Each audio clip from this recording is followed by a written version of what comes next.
शुरू अल्लाह का नाम लेकर जो बड़ा मेहरबान निहायत रहम वाला है।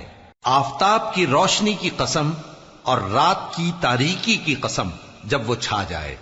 ए नबी सल्लल्लाहु अलैहि वसल्लम, तुम्हारे परवरदिगार ने न तो तुमको छोड़ दिया और न तुमसे नाराज ही हुआ, और आखिरत तुम्हारे लिए दुनिया से कहीं बेहतर है। और तुम्हारा परवरदिगार तुम्हें अनकरीब इतना कुछ अता फरमाएगा कि तुम खुश हो जाओगे। भला उसने तुम्हें यतीम पाकर जगह नहीं दी? बेशक दी। और तुम्हें रस्ते से नावाकिफ देखा तो सीधा रास्ता दिखाया, और उसने तुम्हें तंगदस्त पाया तो गनी कर दिया। तो तुम भी यतीम पर सितम न करना और मांगने वाले को झिड़की न देना, और अपने परवरदिगार की नेमत यानी वही का बयान करते रहना।